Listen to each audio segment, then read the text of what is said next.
sex, religion, sex.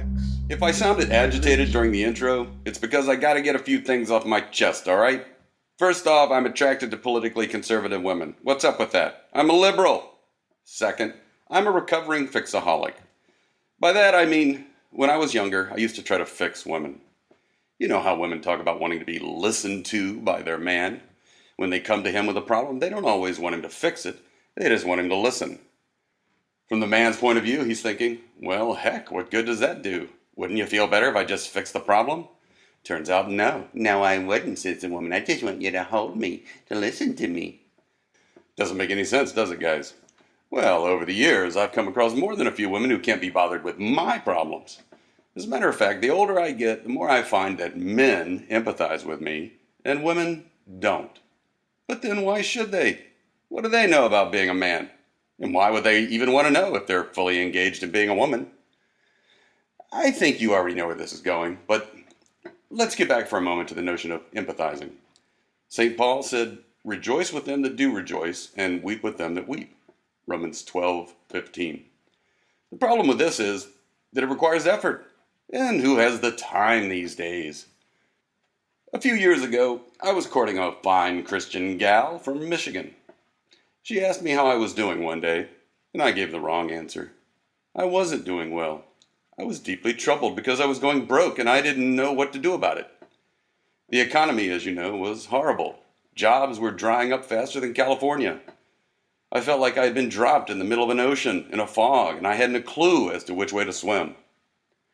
Her response was that I needed to get right with God. And suddenly, I had a vision of her standing before Jesus hanging on the cross. Would she say that to him? That's different. Part of the problem, of course, was that I was trying to seduce a woman while I was going broke. And what woman wants to sleep with a man who's broke and depressed unless she's getting paid for it? Besides, without money or a sense of humor, I had no currency. But she was no whore, and I'm nobody's trick.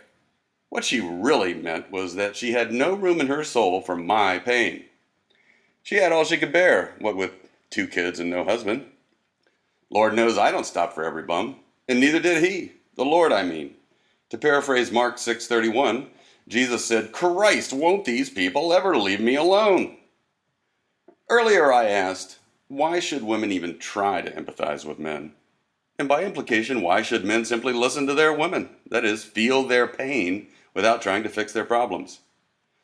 Martin Buber wrote a book. Who's that? Look it up. Anyway, this German philosopher wrote a famous book called Ich und Du, which, loosely translated, means me and you.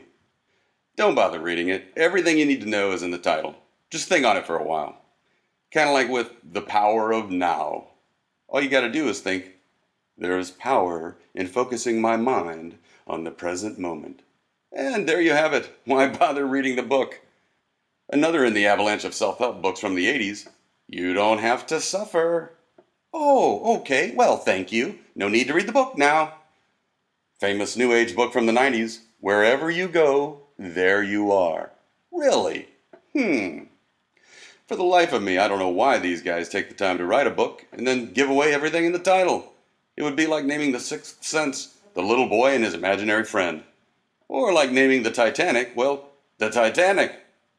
But anyway, the basic idea in me and you, or I and thou, as it's typically translated, is that we derive our sense of meaning, whatever sense of meaning there is to be derived, from our relationships with others. Another way of putting it is, I need you, and you need me. Men need women, and women need men.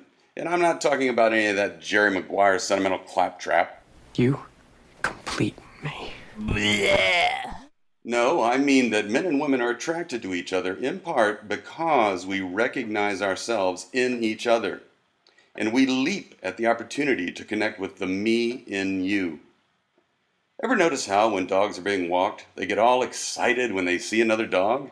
That other dog can be a block away, and immediately they both start pulling hard, desperate to meet each other, to sniff each other, to bite each other, to play, to fight, to fuck. And I'm not just talking about the humans either. That was called a comedic reversal.